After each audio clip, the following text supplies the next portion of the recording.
It's my pleasure to serve as moderator this evening of this panel in which three of the men who have embodied in a very special way the collective sovereignty of the people of California will be sharing with us their experiences and insights into state government, especially as those experiences and insight relate to not only their own experience, but their own experience as a platform, foundation, paradigm for the future. I would like the three governors to come one at a time as I introduce them, and it's my pleasure now to introduce a man whom I first met in September 1954 at the St. Ignatius High School in San Francisco when I was a freshman, and I entered high school, and there was Edmund G. Brown, Jr. running for student body president, which means that a certain side of his nature had surfaced rather early. Edmund G. Brown, Jr., known as Jerry, was born in San Francisco in 1938. He graduated from St. Ignatius High School, studied at the University of Santa Clara, and for the Roman Catholic priesthood with the Jesuit order at Sacred Heart Novitiate. He received his bachelor's degree in Latin and Greek from UC Berkeley in 1961 and graduated from the Yale Law School in 1964. In 1969, Governor Brown was elected to the Los Angeles Community College Board of Trustees. In 1970, he was elected California Secretary of State. 4 years later, he was elected governor. He was reelected in 1978 by the largest voter margin in California's history. Governor Jerry Brown presided over a state where 25% of the nation's new jobs were created. He established the first agricultural labor relations board in the country, started the California Conservation Corps, enacted into permanent law the California Coastal Protection Act, halted nuclear power development, and made California the leader in solar and alternative energy. And he also, of course, sent us frequently to the dictionary or to the Oxford references in his history, literature, philosophy, and science as he illumined the issues of the day with his distinctive commentary. The governor brought more women and minorities into high government positions than any other chief executive, including the first woman, African American, and Latinos to the California Supreme Court. The governor also legalized the practice of acupuncture and strongly supported the rights of chiropractors, osteopaths, and lay midwives. The governor restructured the California Arts Commission so that it was composed of practicing artists, and he increased its funding by 1,300%. As governor, he signed into law the removal of criminal penalties for sexual acts between consenting adults. After his defeat by Pete Wilson in 1982, in the 1982 United States Senate race, the governor spent 6 months in Japan and worked with Mother Teresa in India. He practiced law in Los Angeles and in 1989 became chairman of the state Democratic Party. He resigned from that position in 1991, expressing disgust with the growing influence of money in politics, and sought the 1992 Democratic presidential nomination. During that campaign, the governor refused to take contributions larger than $100 and used a toll-free number to raise funds. Using this strategy, he beat Bill Clinton in 5 states. The governor began his broadcast radio program, We the People, on 31 January 1994. In 1997, he ran for mayor of Oakland on a platform of crime reduction, education, downtown revitalization, and a celebration of the arts. He won with 2/3 of the vote, and he was elected mayor in 2002. I'd like to introduce a very distinctive personality and a wonderful governor of this state, the Honorable Jerry Brown.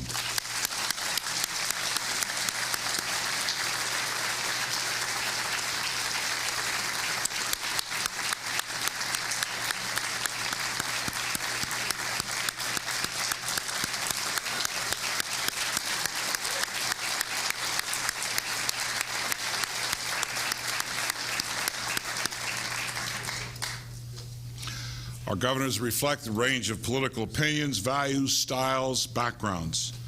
Our next governor, George Deukmejian, served as governor of California from January 1983 to January 1991.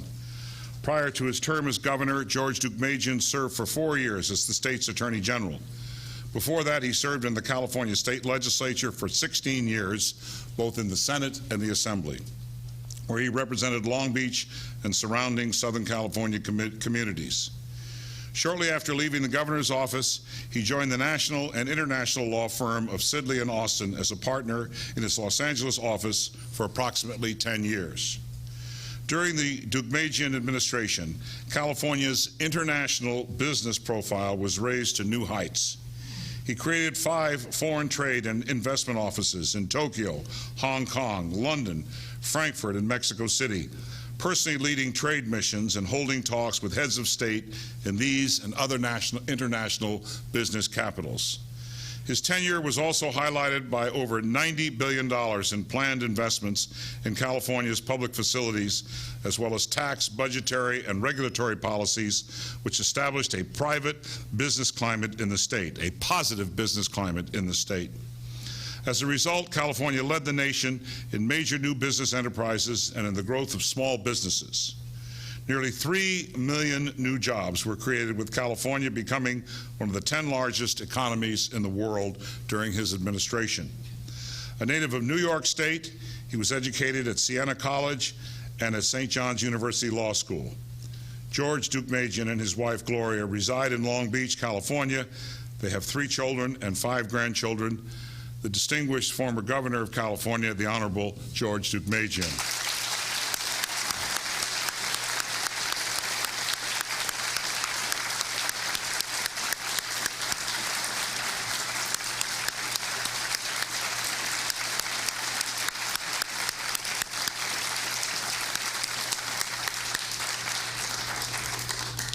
The last governor I have the privilege to introduce has many attributes to include exquisite taste in state librarians. Gray Davis was overwhelmingly elected the 37th governor of California on November 3, 1998, winning 58% of the statewide vote. Despite a wave of Republican victories across the nation in 2002, Governor Davis was reelected to a second term with 47% of the statewide vote. Even as the recall election was being certified in November 2003, Gray Davis was praised for his statesmanlike and graceful transition and for his leadership in overseeing the efforts to combat the most extensive wildfires in California history. Throughout his tenure, Governor Davis made education his top priority, signing legislation to strengthen California's K-12 education system, increasing accountability in schools, and expanding access to higher education. These reforms led to the recent improvement in student SAT scores and to the improvement of student achievement scores for the 5 consecutive years. The governor presided over California during a massive economic expansion that took California's economy from the 7th to the 5th largest economy in the world. During the economic boom, the governor made record investments in California's infrastructure, created 4 centers of science and innovation on UC campuses, and expanded the state's Healthy Family Program to provide health insurance for an additional 1 million children. In response to the energy crisis, which threatened the public safety and the state's economy, the governor utilized emergency powers to streamline the permitting process of power plants without compromising environmental standards. Thus, this allowed for the construction of 24 new power plants and added more than 9,000 megawatts of new electricity to California's energy grid, which helped stabilize the energy market. Over the course of 28 years in public service, Gray Davis was known for a quiet tenacity that made him one of the most effective problem solvers in California government. Prior to serving as governor, Gray Davis served 1 term as lieutenant governor from 1995 to 1999. During this period, he focused on keeping jobs in California and encouraging new and fast-growing industries to locate and expand in the state. He was state controller, 1987-1995, state assemblyman, 1983-1987, and chief of staff to Governor Edmund G. Brown, Jr., 1975-1981. Shaped by his experience as a captain in the United States Army during the Vietnam War, for which he was awarded the Bronze Star, Gray Davis, throughout his career, has fought to provide greater opportunities for the next generation of Californians. Let's give a warm welcome to a wonderful governor, the Honorable Gray Davis, former Governor of California.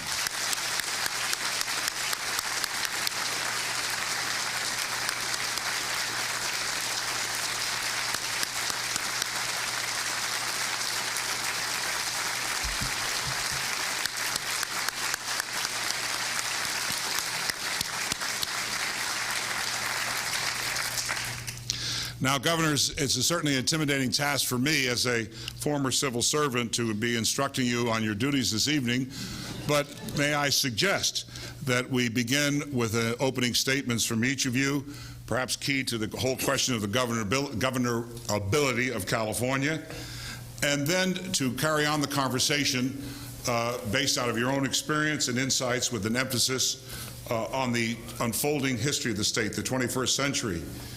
Questions such as, given your experience, what do you think the key problems facing the government of the state of California is as we enter the 21st century? Or drawing upon your experiences, Governor, what lessons can you draw that will be of relevance to the government of California as it enters the 21st century? Or in your opinion, what is the single greatest barrier to effective government in California today? What role will the University of California play as California enters the 21st century? Or how would you see California out of its current fiscal difficulties so that it can successfully negotiate the challenges of the 21st century? Are you in favor or disfavor of term limits? Please explain your preference as it relates to state government in the 21st century. We hear a lot these days about special interests. Was the question of special interests something that you worried about or something that you believed you had under control? Do you foresee the rise or the fall of special interests in the decades to come? From the perspective of California in the 21st century, what do you think is the single greatest challenge facing the public sector in California today, and how would you deal with it? California, finally, has frequently been described as a nation state. But what does that truly mean? How will this nation state status affect the role of California in the family of nations in the decades to come? As I say, Governors, these are only suggestions. I know that Governor Brown will disregard them entirely, but we can open with opening statements that in the order of your service. We begin with Governor Brown. What's the rule on filibustering here? No, nuclear option. Well, George, first of all, I can't even remember that discourse of questions, so I won't be able to deviate from it because I can't keep it fully in focus. It really is quite challenging at my advanced age. So I don't think that was a question, right, Kevin? That was discourse. So I have to pick the nugget, if there is a nugget in that diffusion of intellectual exuberance. And the nugget I would pick here is situating the California government. We've got to start somewhere, because this thing is pretty cosmic in its framework. And the situating California government is about $100 billion. The gross state product is $1.5 trillion. So it's just part of the big thing called California. The state government is just a piece. And along with that piece, you have the federal government, you have a bunch of local governments and local districts, and school districts, and water districts, and counties and cities, and you have all that stuff. And then you got all this business, lots of money in businesses and churches and families and unions and all sorts of things. So inside of that big panoply of powers shows up state government. And then inside that thing called state government, you got a governor. So the first point I'll make is the governor doesn't have all that much power here in the, I don't know whether you're supposed to say that, because if it's so powerless, why do you make such a big deal out of it? But we do make a big deal out of it. But I want to tell you, since we're here in an academic venue, the governor has very limited power. Now, he does have the power to pontificate. They do give him some exposure. By the way, each term of governors, they've given less exposure to. because the TV cameras find it rather boring. And I can understand that, given the way TV is now. It's very graphically exciting and lots of news flashes, and there aren't that many news flashes in Sacramento. It's pretty much the same old stuff. You know, you have freeways, and you got criminals, and you have civil servants, and you got taxes, and smog, and different odds and ends that show up. And then you have all these lobbyists, and they feed the legislature and the governor. I mean, it's a pretty complicated situation. The governor is one piece, and all our collective ills cannot be reduced to a gubernatorial agenda. One of the things I found out, I go to the office every day, I said, what the hell, what are we going to do today? And there's so much stuff. Is it fish and game? Is it, you know, is it the highways? Is it consumer affairs? There's just a lot of stuff going on. And it is like the set of questions that Kevin Starr presented. You can't even keep them in your mind between the first question and the third question, let alone the last question. It just all glazes over. So don't expect state government to solve all these damn problems. I mean, that's just silly. So don't blame the governors. Certainly don't blame me, Argentina. In fact, you know what's kind of funny about it, and I take some pride here, that some of these Republicans, George, I have to tell you, are still blaming me for the freeway situation. I mean, come on. Even if it is, I'm glad. That's the proper response to that. So, but anyway, what can I say? There's a lot of expectation. I remember when I was there, and in fact, I even said, this thing is so out of control. The only thing that can save us is a man on a white horse. And so some guy named Jim Lawrence wrote a book about the man on the white horse. It was about me, of course. And I didn't mean to be the man on the white horse. I just said, there's so many demands in Sacramento to spend so much money. How in the world can you ever control it without a man on the white horse? Which is this kind of fascistic figure that I fantasized would ride into Sacramento and curb the legislature. Now, since that time, there have been a lot of efforts toward that objective. Most of them failed. So, we don't have enough money to pay for everything that everybody wants. We have lots of people in need. Yes, inequality is growing. We're probably screwing up the environment, probably irreversibly, although all the evidence is not in yet. There's just a lot of stuff that we could worry about. And yet we know in politics you must be an optimist. So based on that, I would say we got a few problems, but we got most of it covered.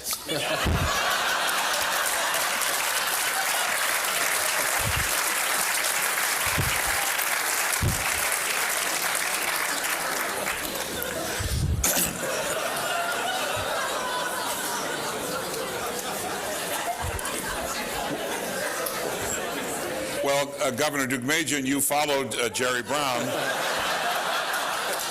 in office, and you have the unenviable position of following him now. I was a state senator when Jerry Brown was governor. I never understood him then. I don't understand him now.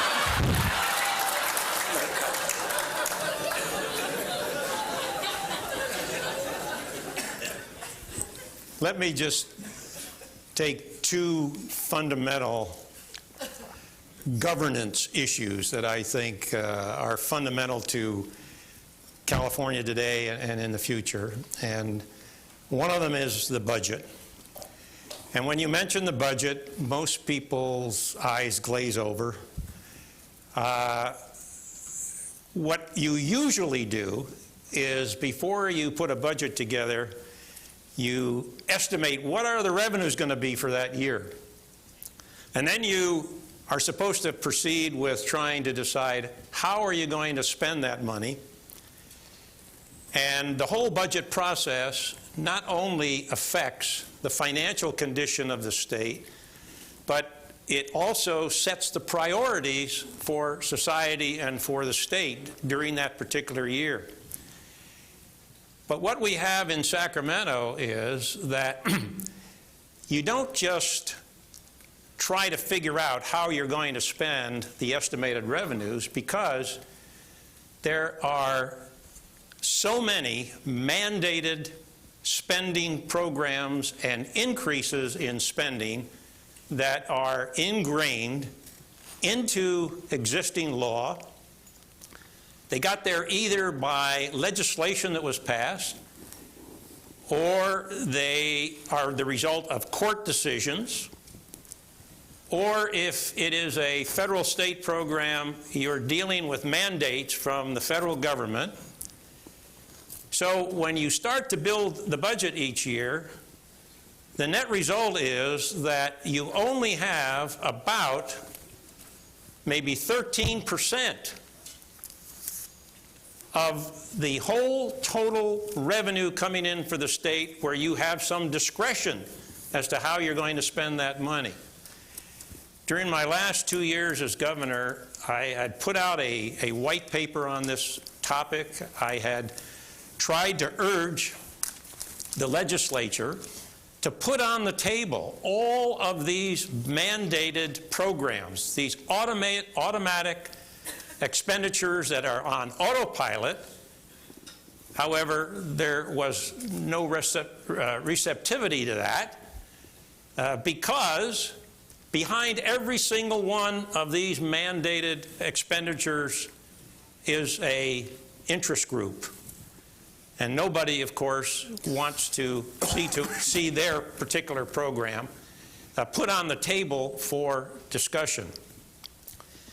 In addition, I struggled to establish a prudent reserve for emergencies. Up until that time, that was never built into the budget. I'm glad to say that nowadays they are doing that. But if you just put a minimum of 3% for reserves, and that is not enough, really, in a state where we have earthquakes, and we have fires, and we have floods, and we have these mudslides. Sometimes the houses around here move faster than the traffic does. You have to set aside, we really should have about 5% as a reserve. So if you do that, you've got about 10% left, where a governor has some discretion along with the legislature. So fundamentally, one of the major areas that really needs to be addressed in this state is regarding the budget. And why is that important? It's important not only from the standpoint that if you spend more than you take in and you create a deficit, several things happen. It affects the credit rating of the state. We worked very, very hard in our 8 years to raise the state's credit rating to AAA. That's the top credit rating that a state government can get. I think today California is probably an A and down at the bottom in terms of credit ratings for states. That means the lower the credit rating, the more you have to pay when you are paying debt retirement of debt service on bonds that are voted on by the people and approved, so it becomes more costly the lower the credit rating goes. So credit rating is important. It's also important as it relates to investors, people that you're trying to attract to invest in the state to help to create job opportunities and a strong economy. If they see that a state government is continually running in the red, and they don't see good fiscal management, and then they have a concern that there's going to be tax increases in order to come up with the revenue to meet the overspending and so on. All of this has an impact on the economy and on job opportunities. And the one thing that has been driving this state year after year after year has been our growth in population. And as we have this growth, during my 8 years, there was a 25% growth in population. When you have that growth, then you necessarily have to have a strong economy so that there are job opportunities for the people who are here and who are coming. And in order to have enough revenue coming off of that economy to pay for the growth in school enrollment, to pay for the growth in terms of more people going on health and welfare programs and the like. So the budget, while it's sort of an esoteric type of subject for a lot of people, it is extremely important and very basic and fundamental. And the second major piece, in my way of thinking, is the fact that we do not have a good system of redistricting, reapportionment. And again, why is that important?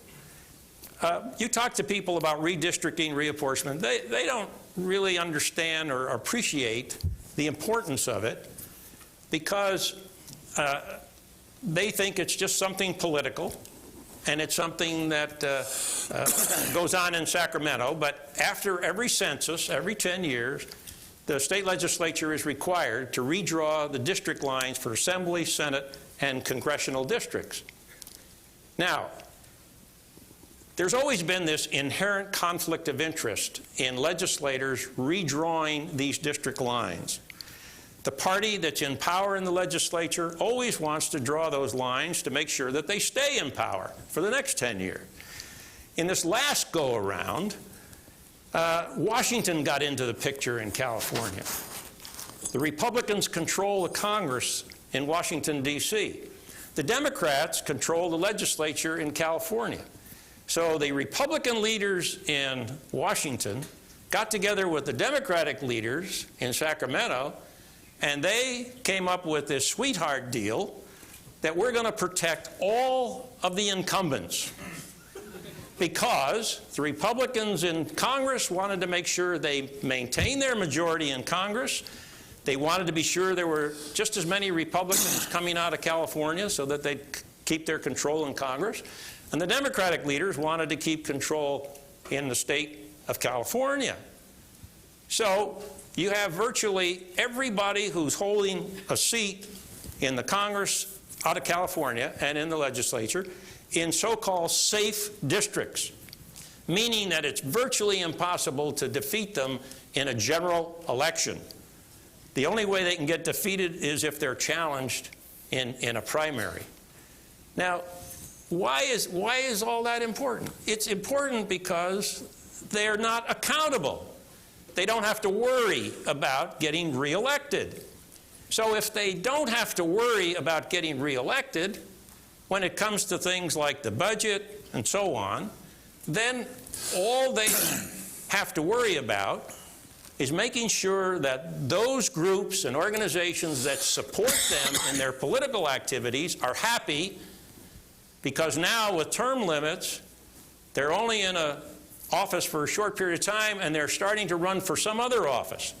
So they want to make sure that their support group, their constituencies, are going to be there for them when they run for another office. And they don't care whether we have autopilot spending in our state budget or any of these other major problems, because they don't really have to be accountable since they've got these safe districts. Now, I had proposed during my years that we have an independent commission do the redistricting. And in our proposal, it was to be a group of retired judges. I got that matter put on the ballot. It was on the ballot before the voters. My good friend Willie Brown, who was Speaker of the Assembly during all the years that I was governor, got Angela Lansbury and Jack Lemmon to cut TV commercials in opposition to the change in redistricting, saying that my proposal was going to corrupt the judiciary. And the people voted it down. And later, Willie was quoted as saying it was the biggest con job he had ever been able to pull off. And so today, we're talking about redistricting, and we're talking about how it should be done. But again, keeping in mind, the focus of what I want to make is that it is essential that we have candidates and elected officials who are going to be accountable, and we have competitive districts, not safe districts, so that if they are more accountable, they're more apt to deal with some of these major issues that we've got. Thank you, Governor. Governor Davis.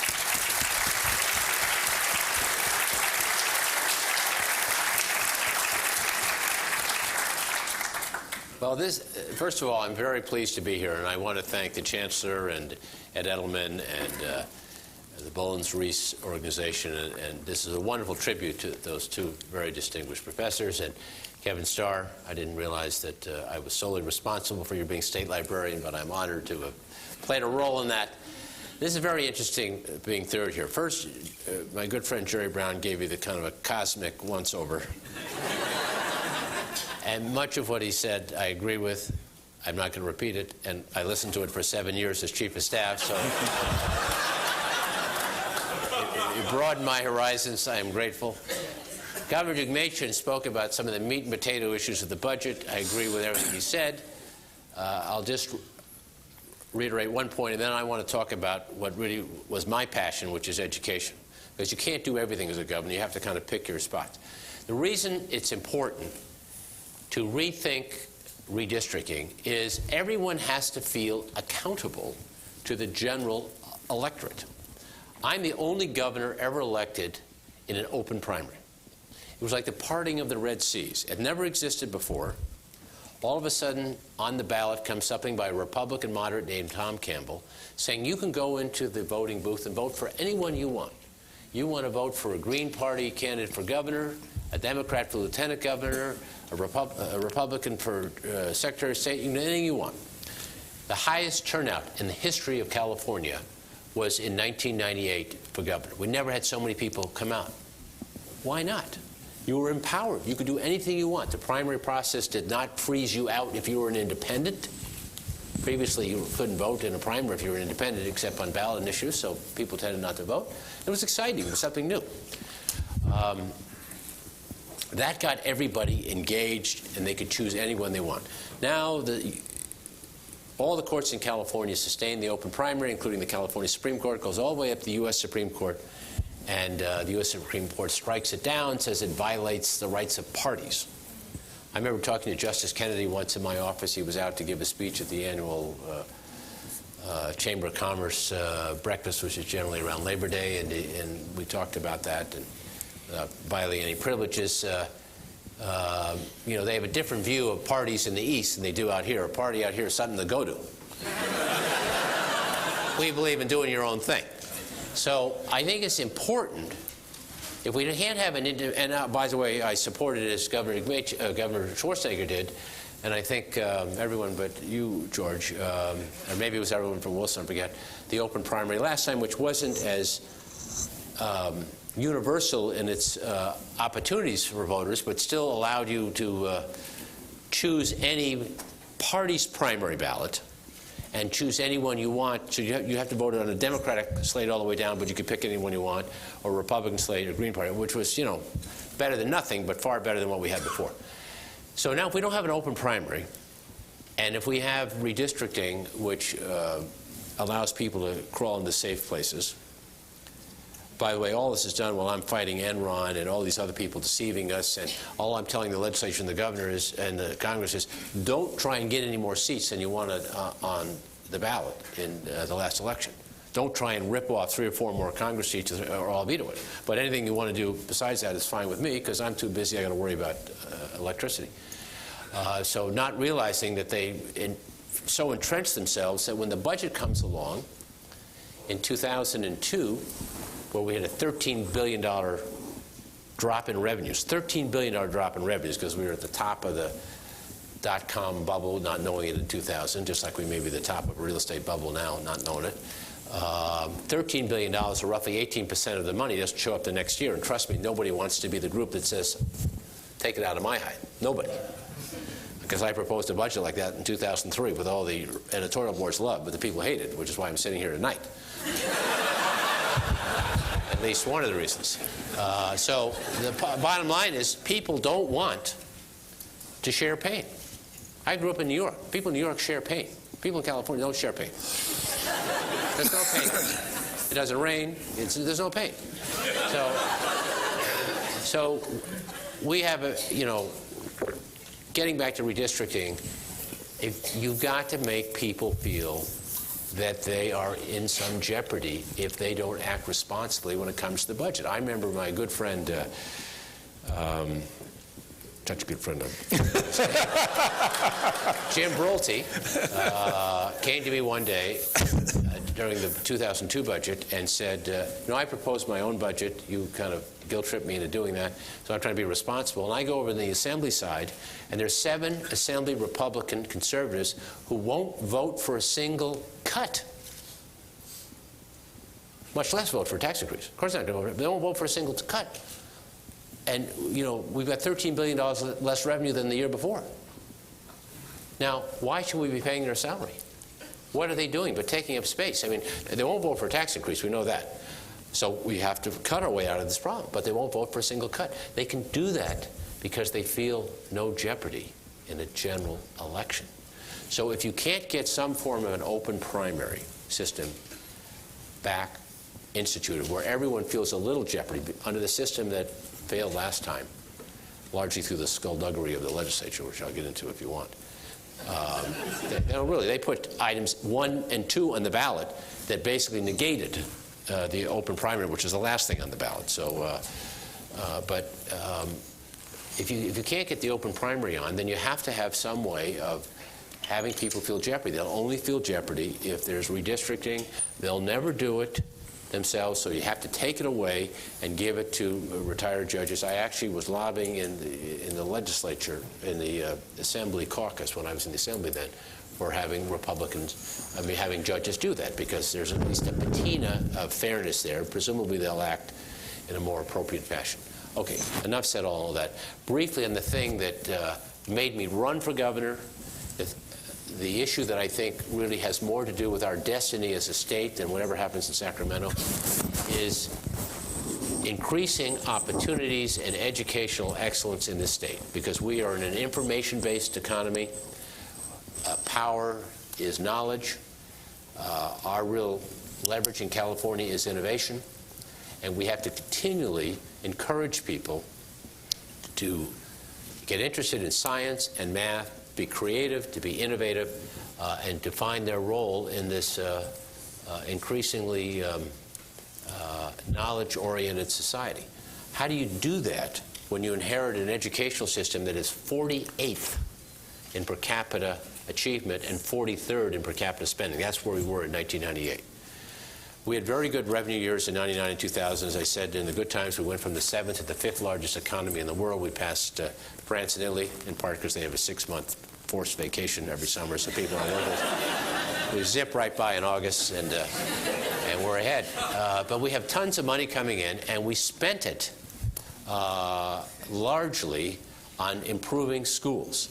We have an academic performance index now, which was not without a lot of fight by my friends in various unions, because now each school gets graded. Each school gets ranked by demographics and in absolute terms. And we rewarded people if schools got better. They could be the worst school in the state. And we said, okay, fine.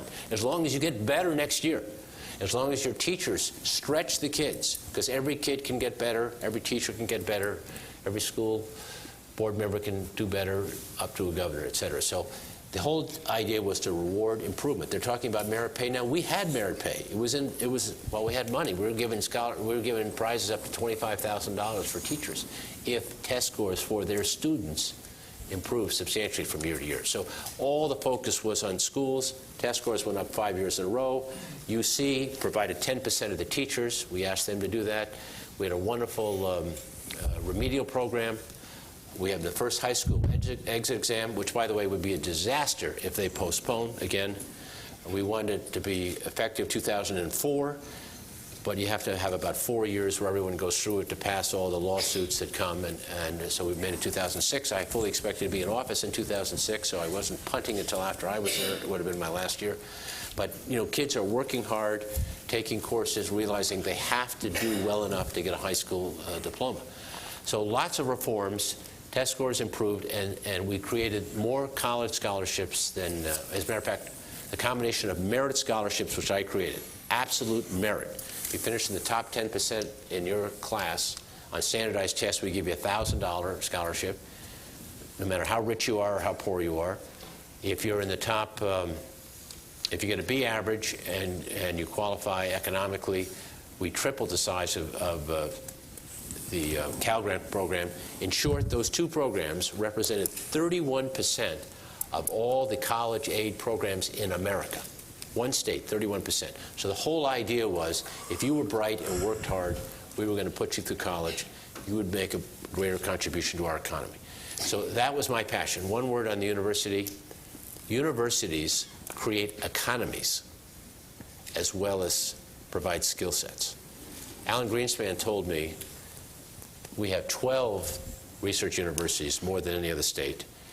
9 of them with the University of California, soon to be 10 at Merced, which I'm very proud of. It opens Labor Day.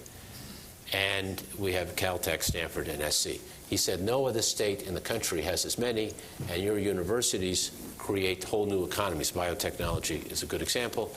Our Institute of Nanotech, study of nanosystems here, will not only attract great professors at UCLA, but will provide whole new jobs, commercial ideas that people couldn't have dreamed of 5 or 10 years ago. So education top to bottom is what made California. Education top to bottom is what's going to sustain us as a great state in the future. Yes, Sacramento may have a little something to do on the margin, but you and the educational system from top to bottom is the saving grace in California. Thank you, Governor.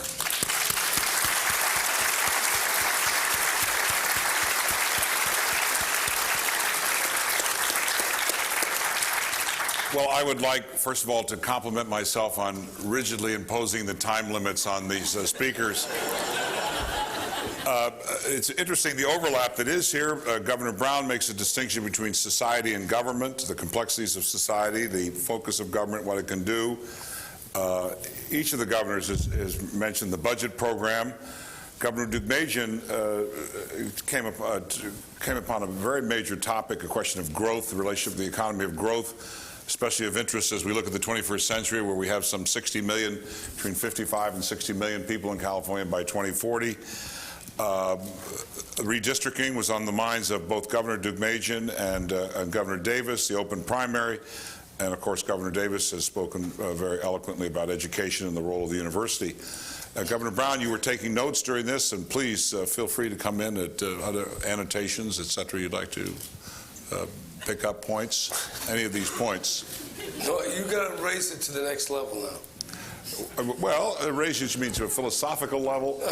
Well, Governor, then your distinction you make between society and government is very interesting.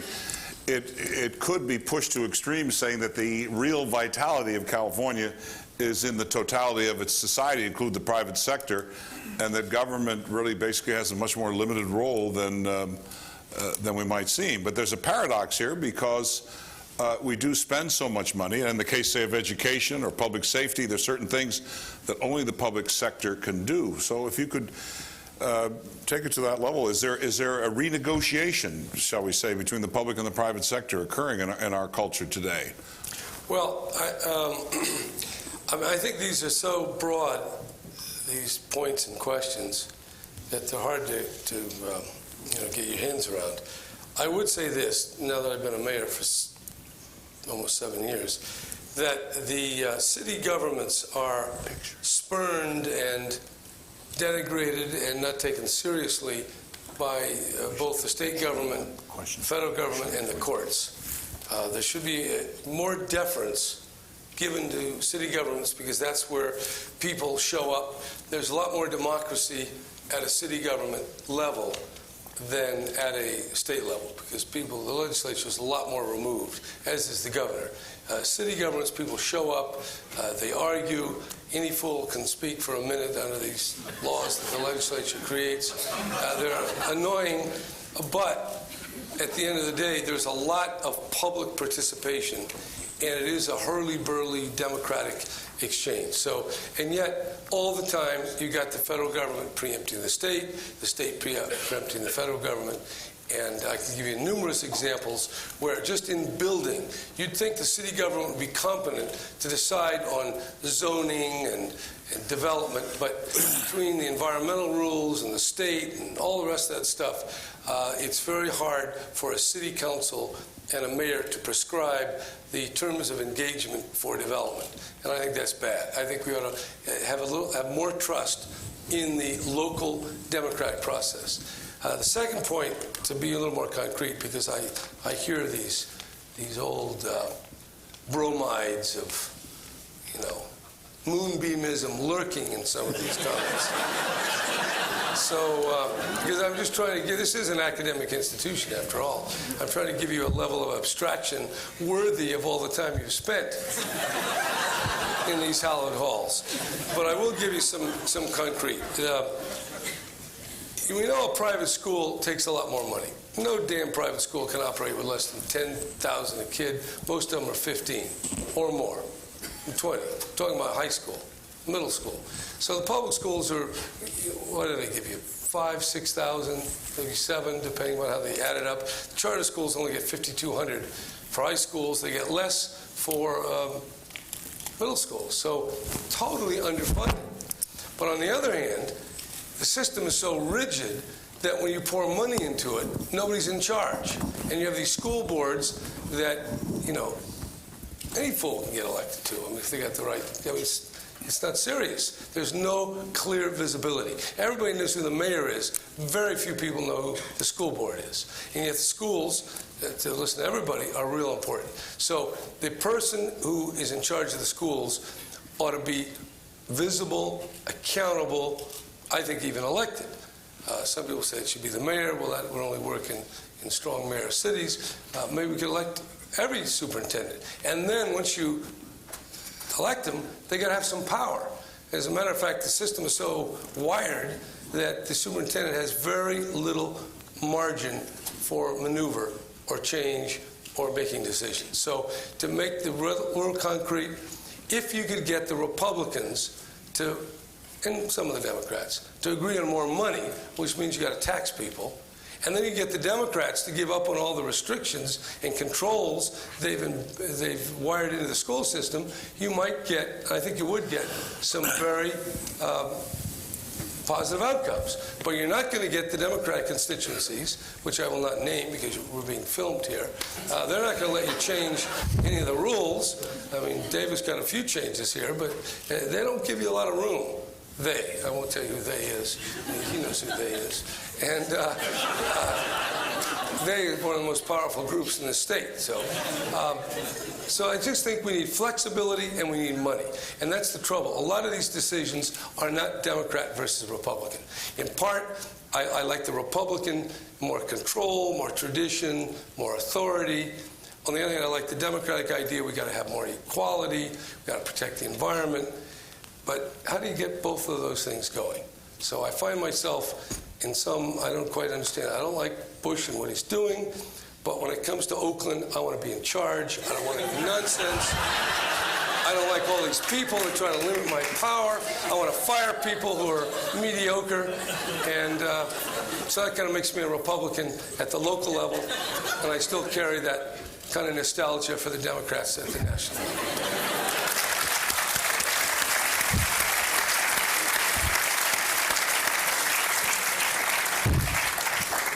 Governor Deukmejian, you mentioned growth as an important issue. You mentioned the Department of Finance saying somewhere between 55 and 60 million by 2040, and yet growth, its possibilities, its limitations, its dangers, growth has a problem emerging on the state level. It emerges locally more dramatically, but do you think the state government would be more involved in growth management, or that a state growth policy is being evolved, or is it best happen, as Governor Brown suggests, these things are best taken care of on the local level?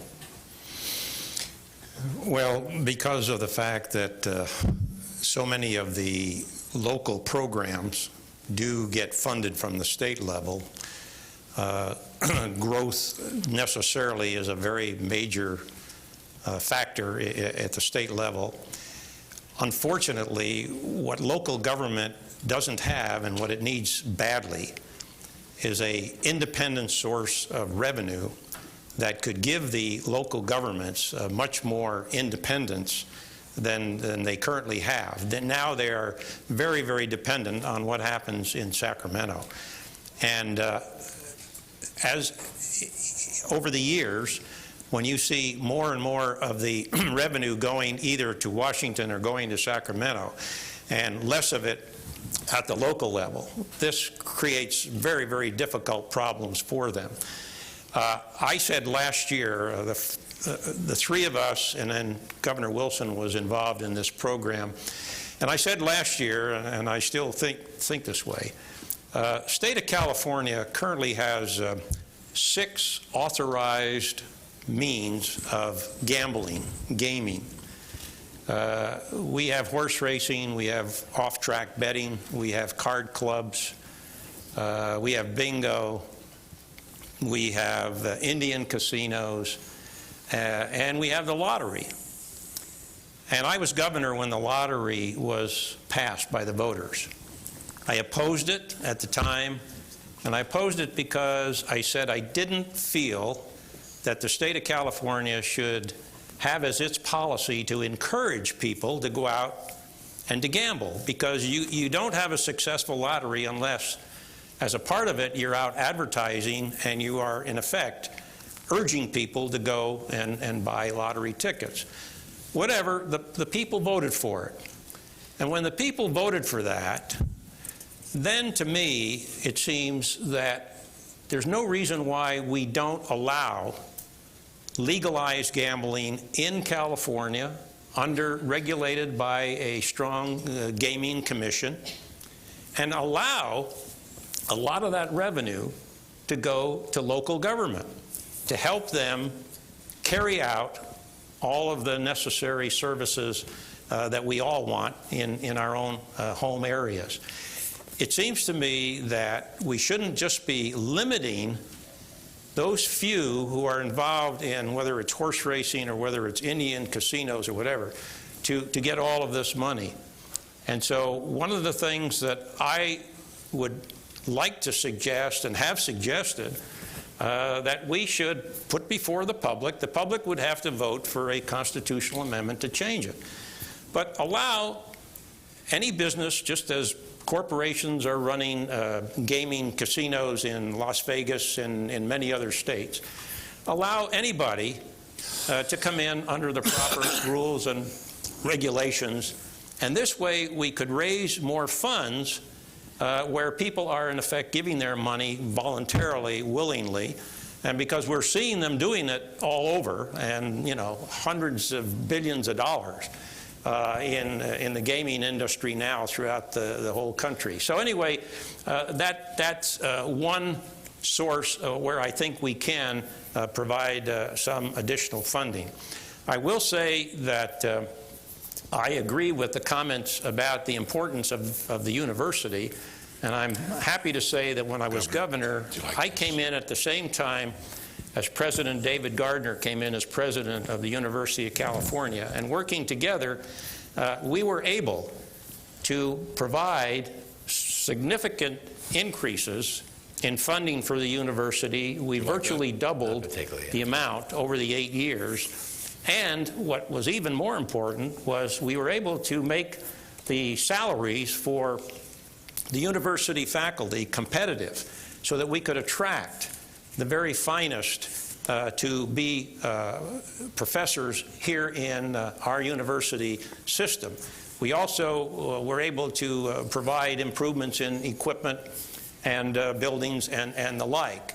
And just about that time, the university was starting to become, or was sort of edging toward mediocrity, and as a result, I think we pulled it back up, and it is very, very important in terms of ensuring that we have the best educated, best trained citizens and workforce in this state if we're going to continue to stay competitive.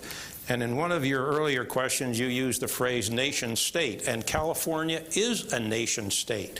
You've heard mention made about our economy, whether we're 10th, whether we're 5th, depending on the value of the dollar on any given day depends on where we are in the world. But any time that I visited a foreign country, the leader of the country wanted to meet with the governor of California. They didn't want to meet with me, George Deukmejian, but the governor of the state of California, because they consider California to be like a country, like a state. And we're in competition with our trading partner nations. We're in competition with other states who are constantly trying to get businesses to their states. And so it's very, very important that we have a very strong, very effective educational system, including our university. And by the way, Kevin, if I talk a little too long, I should be able to, because there are 2 Democrats and only 1 Republican, so I get a little extra time.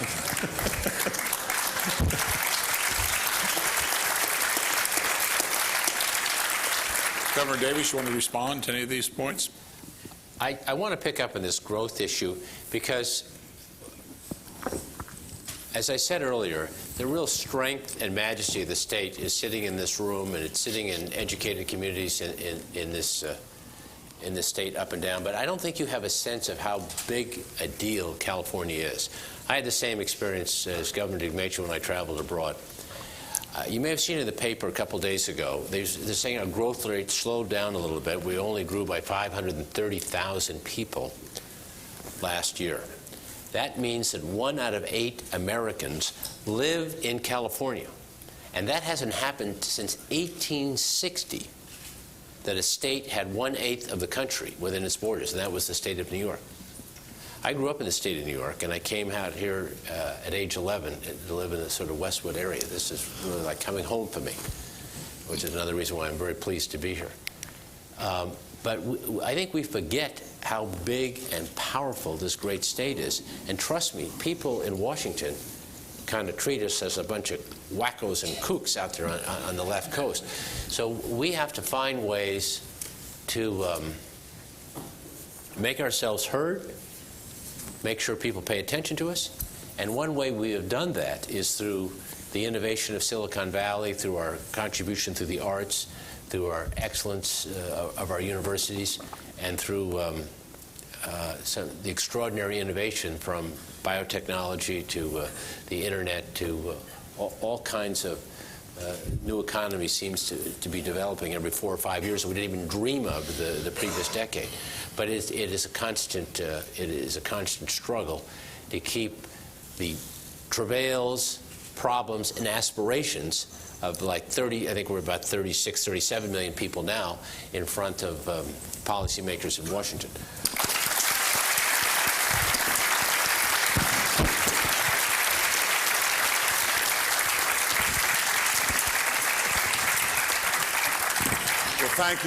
Thank you, governors. As we know, when we open our Latin-English dictionary, the word governor comes from the Latin gubernator, meaning the helmsman of a ship. And let's have a round of applause for these 3 gentlemen who have been at the helm of our great state.